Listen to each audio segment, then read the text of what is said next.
Yep. 5, 4, 3, 2, 1.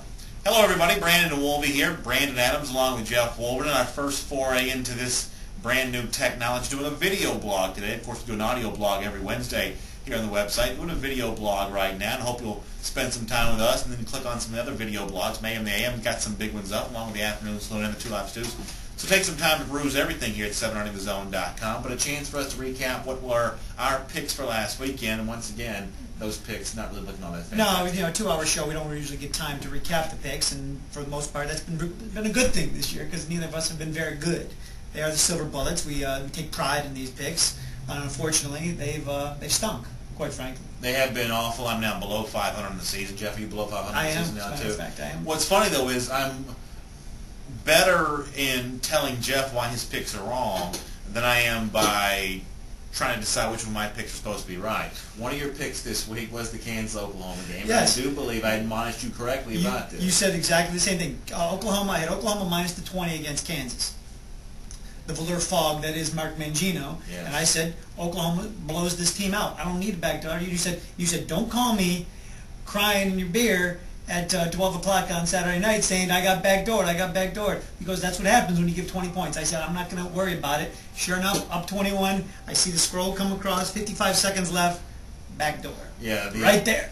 Lesson here is you're not typically supposed to take the big numbers when you're making a pick. Of course, I'm still not afraid of it. I can see that on Jeff's game, but I can't see my own games. What in the world was I doing taking the Washington Redskins with a 7.5 point number? That seems like a lot of points for a Redskins team to cover. It seemed like you were just grabbing. No, that's not true. Like you were grabbing. Now, on one of my picks, I was just grabbing. Nebraska, Iowa State, I was totally grasping at straws. But I admitted that when I made the pick on the 8th. The Washington pick, I absolutely loved. And I shouldn't say I absolutely loved anything. You didn't love anything this week. No, that's not true. I did like my one pick. The one pick I got right, the Tennessee Volunteers against Mississippi State, I liked that one a lot, and I soared. I should have only picked one game.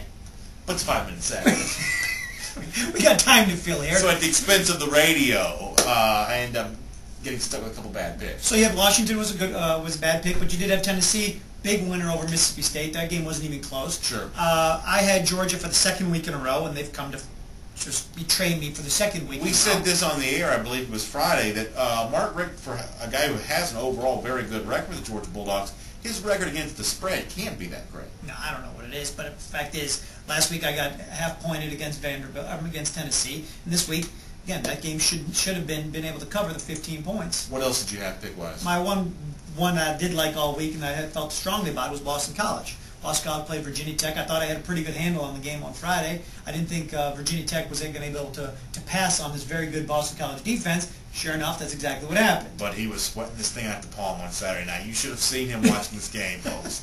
He was nervous. But it wasn't because of that, though. This was because Georgia Tech needs Virginia Tech to lose that game. And sure enough, they did. I think they got another loss coming this week against the Knowles. So 1 and 2.